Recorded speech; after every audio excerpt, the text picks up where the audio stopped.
Olá, amigos, namastê. O vídeo que vocês assistirão a seguir foi criado para o canal Rede Yoga Book há 3 anos e fala a respeito da velha, nova ordem mundial. Na verdade, o que afirmamos, o que é afirmado a respeito da nova ordem é muito antiga. Não há nada de novo sobre o céu, como afirma a própria Bíblia. Não há nada de novo sobre o céu, abaixo do céu. Tudo se repete, a história é cíclica. As histórias, é como afirmei na live A Segunda Vinda de Cristo, parte 2. Tudo é cíclico, tudo se repete, a história se repete. Claro que com nuances diferentes, mas a história se repete. Esse é o samsara cósmico no qual estamos e do qual devemos alcançar moksha, nossa libertação. Enquanto não alcançarmos a nossa libertação, a nossa salvação, estamos presos a esse samsara, a essas batalhas intermináveis, nascimento, renascimento, morte e assim por diante. Mas o canal Rede Yoga Book já há muitos anos vem falando a respeito dos maiores inimigos, que é o comunismo em primeiro lugar. Segundo Paramahansa Yogananda, ele também afirmou sobre os metacapitalistas, não utilizando esse termo metacapitalista, mas ele afirmou: Deus está batendo na cabeça tanto do capitalismo quanto do comunismo, capitalismo, mau capitalismo, falso capitalismo, daqueles seres egoístas, seres demoníacos, personalidades demoníacas, como diria o Senhor Krishna, que se acreditam donos do mundo. Eles acham que são os donos do mundo, acham que mandam no mundo, são os senhores do mundo. Não é? A nova ordem mundial, os globalistas. Então são grupos, na verdade, antagônicos entre si, seres demoníacos antagônicos, os globalistas e os comunistas. E também existe a Sharia, não é? Mas a Sharia somente tem força porque os comunistas, a Rússia, emprega essa força para eles. Senão eles não teriam tanta força. A Sharia. Existe um trabalho da KGB para a invasão da Europa e tudo mais, como inclusive Yuri Bezmenov fala sobre isso, sobre essa questão da subversão das nações, da subversão das culturas, para a destruição das nações. São seres assúricos, são seres demoníacos que, como Krishna inclusive afirma no Bhagavad Gita, zombam de Deus. Está lá no Bhagavad Gita, as personalidades demoníacas, as personalidades divinas e as personalidades demoníacas. As demoníacas são aqueles que nunca estão satisfeitos com o que têm. Quanto mais têm, mais desejam ter. E aí são insaciáveis, sempre querendo mais e mais e mais. E são seres poderosos, eles possuem magnetismo espiritual.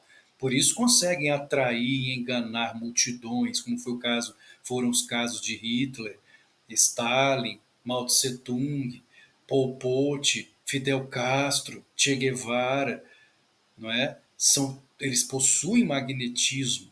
Por isso, como afirmava Ramakrishna, você somente consegue atrair multidões se tiver magnetismo. E o magnetismo pode ser tanto para o bem quanto para o mal. A nova ordem mundial, os globalistas, querem o quê? A unificação para o controle.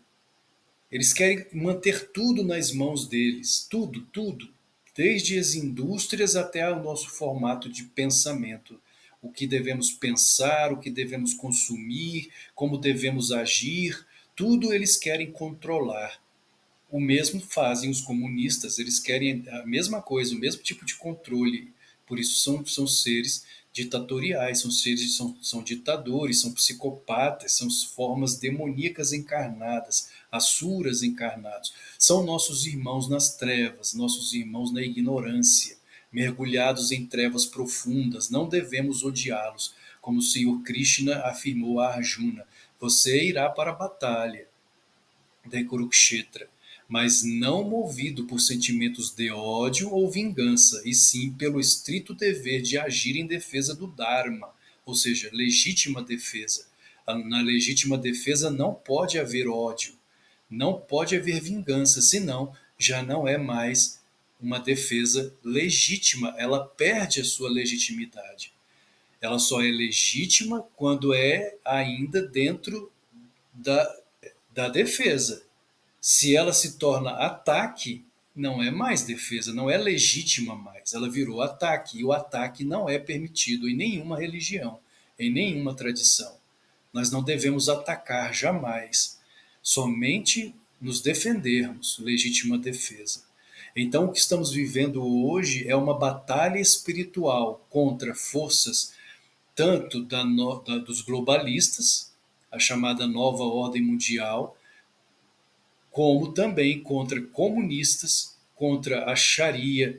E aqui nós do yoga acabamos lutando também, apesar de sermos aliados de nossos irmãos cristãos, de certa forma nós não compactuamos e não podemos de fato compactuar com o sectarismo, com o dogma que diz que as outras religiões são falsas, que somente existe salvação aos pés do Cristo. Do Cristo nós aceitamos, porque o Cristo é a consciência crística, é a consciência de Vishnu. Em Cristo, sim, existe salvação, mas quando é dito que a salvação existe somente em Jesus, Jesus é o Cristo, porque ele se tornou o Cristo, e que não existe em Krishna, que não existe no Buda, que não existe em nós, porque Cristo está em nós, Buda está em nós. Então nós não podemos aceitar e compactuar com esse tipo de misoneísmo. O misoneísmo é o temor em relação a tudo que é diferente. E o sectarismo, que é quando você afirma que somente a sua religião é verdadeira e todas as outras são falsas. Isso não faz sentido. Quando colocamos nossos cérebros para funcionar, percebemos que não faz sentido afirmar que só existe salvação em um determinado caminho. Cristo é universal.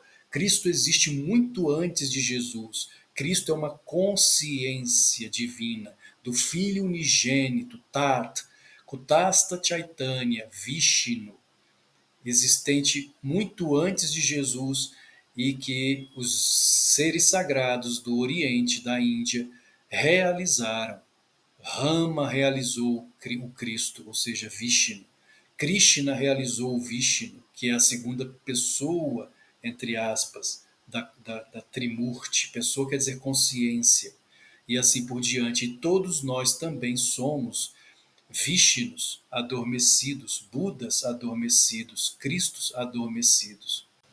Inclusive, em relação aos símbolos, os símbolos são sagrados, pertencem aos arquétipos divinos do inconsciente coletivo, da superconsciência, da consciência de Vishnu, da consciência cósmica, da consciência divina. São formas pensamento de Deus. A cruz, por exemplo, os cristãos católicos utilizam a cruz, porque é um símbolo sagrado, que é universal. A suástica de Hitler é uma cruz. É uma cruz indiana, e em pé ela é sagrada. O que Hitler fez, sendo ele um Asura encarnado, um mago negro, um feiticeiro encarnado? Ele inverteu alguns graus, porque se ela continuasse em pé, era sagrada, é o símbolo sagrado. Ele então inverteu alguns graus para se tornar o que? A antítese da luz. Trevas, boga, submissão às trevas, magia negra, feitiçaria, satanismo. Então você pega a cruz, inverte, coloca de cabeça para baixo, ela já não é mais um símbolo sagrado, ela se torna um símbolo satânico. Apesar de que a Igreja Católica às vezes utiliza a cruz de cabeça para baixo para lembrar Pedro, que foi, né, crucificado de cabeça para baixo. Mas os símbolos invertidos representam a antítese da luz. Inclusive, muitos deles, dos satanistas, às vezes, para confundir nossas mentes, pegam a imagem satânica de Baphomet e colocam na testa a estrela pentagonal. Queridos, a estrela pentagonal é um símbolo sagrado, é um símbolo divino, é o símbolo que, inclusive, Paramahansa Yogananda afirma ser a estrela de Belém, que os reis magos vindos do Oriente, em verdade rishis, sábios iluminados, seguiram essa estrela aqui, pentagonal na testa, até o local do nascimento do Avatar, há 2000 anos, do Verbo, a encarnação do Verbo há 2000 anos, na pessoa de Jesus, o Cristo, A consciência crística, o verbo, estava nascendo e eles então seguiram a estrela pentagonal que está aqui na testa. Os satanistas utilizam a imagem de Bafomé com a estrela em pé para confundir as pessoas. A estrela em pé é luz, é a estrela do Oriente. O Oriente, anatomicamente falando, no ser humano é aqui. O Oriente, no corpo humano, é aqui na testa. É o Oriente. Então eles seguiram a estrela do Oriente aqui na testa. É um símbolo sagrado. Invertido se torna satânico, em pé é sagrado. É isso que devemos compreender, que muitos de nossos irmãos cristãos não compreendem, porque se afastaram do lado interno, místico, profundo da própria cristandade, dos ensinamentos que vinham, inclusive, que eram reverenciados pelos gnósticos cristãos, que foram os primeiros cristãos, que foram inclusive chamados e são chamados até hoje pela ortodoxia dogmática de hereges. Seus escritos, os apócrifos, não é, chamados de apócrifos pela própria ortodoxia, por Irineu de Lyon, que foi um dos grandes antagonistas dos gnósticos, escreveu os tratados contra as heresias, mas em verdade, quando lemos os tratados de Irineu, percebemos os equívocos dele. Basta ler os apócrifos que foram reencontrados em Nag Hammadi, no Alto Egito, em 1945. O que está registrado nos apócrifos, que nada tem de apócrifos, deveriam ser canônicos, deveriam ser considerados autênticos, é algo extraordinário. São os ensinamentos mais profundos de Jesus, o Cristo, para nós, para a nossa salvação interna, porque Cristo está em nós. O que fizeram? Arrancaram o Cristo de dentro de nós. Não, as pessoas não são filhas de Deus, são criaturas e precisam aceitar o nome de Jesus para então serem consideradas filhas de Deus. Não, não é tão simples assim. Precisamos realizar Deus dentro de nós, a consciência crística em nós, para sermos libertos, para alcançarmos moksha, para, como afirmavam os primeiros cristãos, os gnósticos, sermos Cristos, porque ser cristão de fato não é simplesmente conhecer as Escrituras, isso é pouco. Ser cristão de fato, como afirmavam os gnósticos, é tornar-se Cristo, é ser um Cristo. Lembrando a etimologia da palavra Cristo, que vem do grego Christos, ungido, internamente ungido, como falei na live da segunda vinda de Cristo, quando a Kundalini, a Shakti dentro de nós, que é o Espírito Santo dentro de nós, ascende pelo conduto espinhal, tocando a glândula pineal, libera o hormônio conhecido como Amrita, o néctar da imortalidade. Nos tornamos imortais, Cristos, internamente ungidos pelo Amrita, que Jesus afirmou à mulher de Samaria ser a água da vida, que se ele desse a ela esta água da vida, ela jamais voltaria a ter sede novamente. Ou seja, é a imortalidade, o néctar da imortalidade. Então, o sectarismo nada mais é que misoneísmo. O misoneísmo é o temor a tudo que é diferente, que enrijece a nossa fé, que nos aprisiona e que nos impede da verdadeira experiência de Deus, que é inefável. O sectarismo nos enrijece a nossa fé, o dogma enrijece a nossa fé e nos impede da verdadeira experiência de Deus, inefável. Essa é a verdade mais profunda. Mas vamos ao vídeo a respeito da nova ordem mundial. Namastê.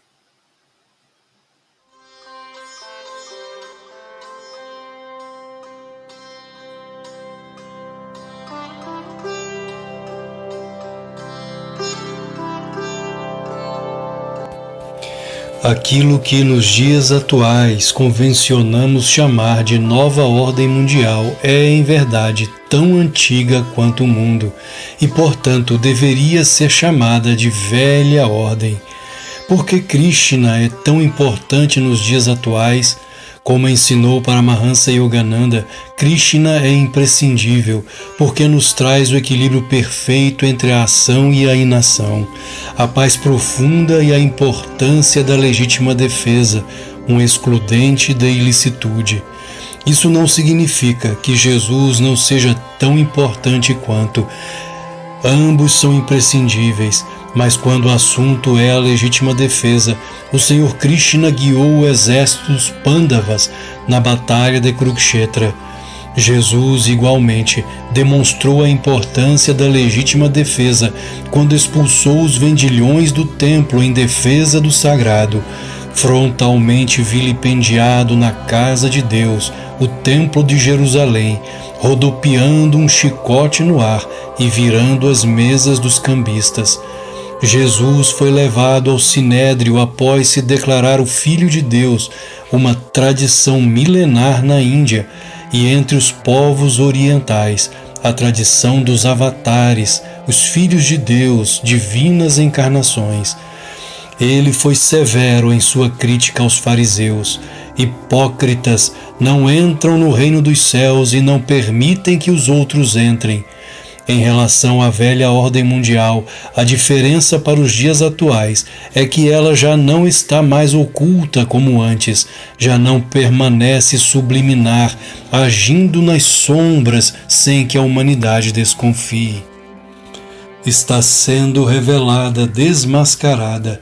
Suas personas estão sendo descobertas, suas táticas e planos estão vindo à tona antes de serem executados.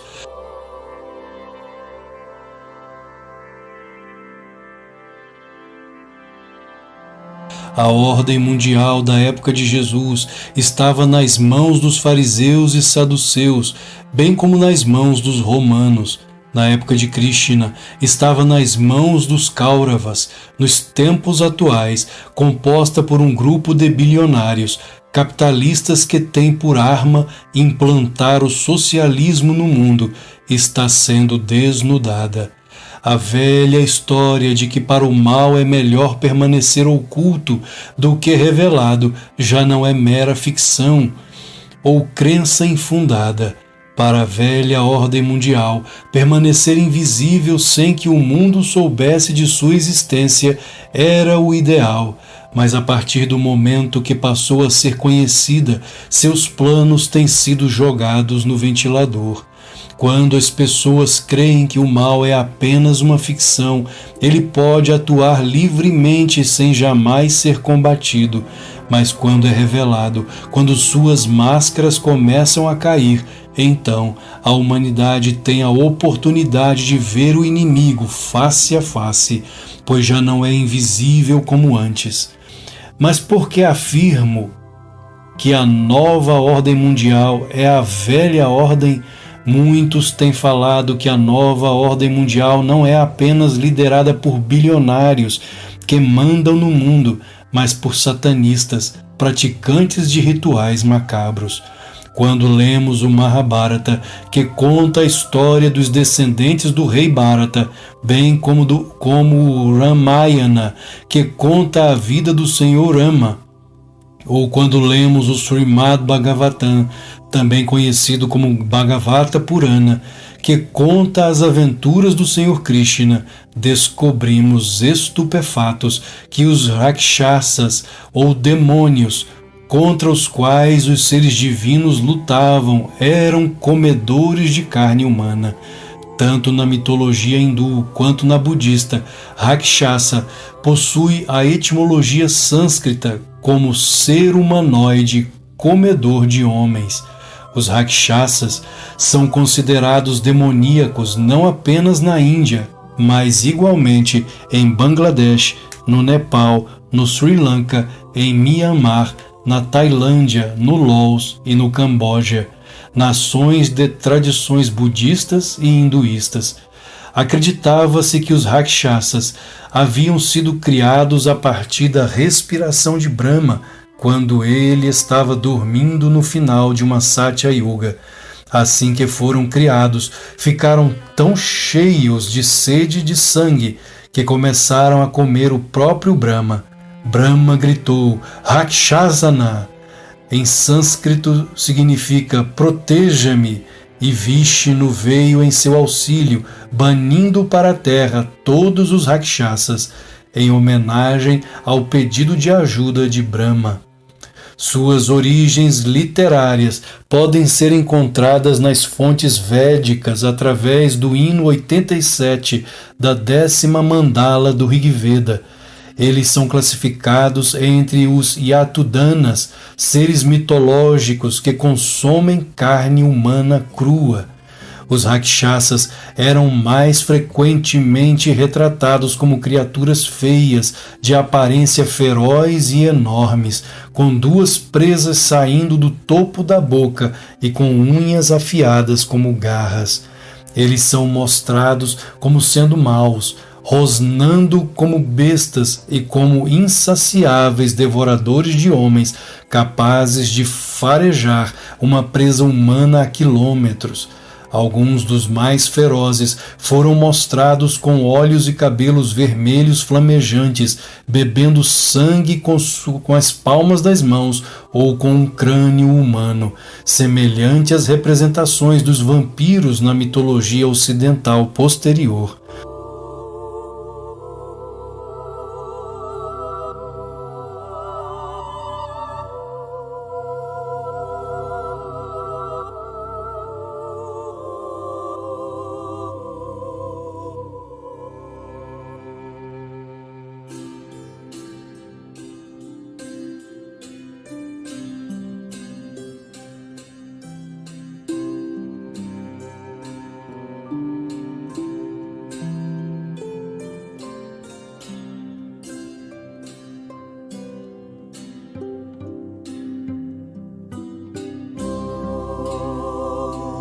Geralmente, eles podiam voar, desaparecer e tinham siddhis, poderes mágicos paranormais, o que lhes permitia mudar de tamanho à vontade e assumir a forma de qualquer criatura. O Ramayana e o Mahabharata afirmam que os Rakshasas são uma raça populosa, poderosos guerreiros. Os Rakshasas eram especialistas em mudar de forma, assumindo formas humanas para enganar os humanos, como foi o caso do rei demônio Ravana, que se transformou em um monge, um sadhu, para enganar a bela Sita e sequestrá-la. Como lemos no Ramayana, Ravana levou Sita em um carro voador, um Vimana, conhecido naquela época como Pushpaka, tecnologia de uma era mais avançada que a atual, uma Treta Yuga descendente, era do magnetismo divino. As eras mais avançadas são consideradas mágicas. Nelas, o que era invisível aos olhos humanos se torna visível. Homens e mulheres dialogam com anjos, os devas, e guerreiam contra demônios, os asuras e rakshasas, que aparecem fisicamente. O que era oculto se revela. Como estamos em uma Dwapara Yuga ascendente, é possível que estejamos caminhando para revelações cada vez mais incríveis ao longo dos séculos vindouros, e nossos inimigos virtuais, antes invisíveis aos olhos humanos materialistas, começarão a aparecer. Desta forma, será mais fácil combatê-los, pois já não estarão com a vantagem da invisibilidade. No Ramayana, lemos que a batalha do Sri Lanka contou com o exército formado por demônios Rakshasas que estavam sob o comando de Ravana contra o exército de Varanas, sob o comando de Rama e Sugriva. O rei demônio Ravana, rei de Lanka, possuía 10 cabeças e era o comandante de Rakshasas, o que para nós é fantástico demais e não passa de mito, talvez possua um fundo de realidade surpreendente. Por exemplo, as ruínas do castelo de Ravana no Sri Lanka, sobre uma montanha, existem ainda hoje. A ponte de Rama, construída com pedras que flutuavam, segundo lemos no Ramayana, foi fotografada pela NASA na missão Space Shuttle sobre o Oceano Índico. uma ponte artificial que une a Índia ao Sri Lanka, exatamente como descrita no Ramayana. As fotos da NASA são de 2002. Quando foram tiradas, especialistas indianos não tiveram dúvida a respeito da história narrada no épico indiano. A Agência Espacial Norte-Americana afirmou: as imagens podem ser nossas, mas a sua interpretação não é seguramente nossa. Não há dúvida de que os épicos indianos narram batalhas entre luz e trevas. A luz é representada por filhos de Deus, homens e mulheres valorosos que buscam a defesa do sagrado Dharma, enquanto que as trevas são representadas por demônios e feiticeiros satanistas como o rei Ravana.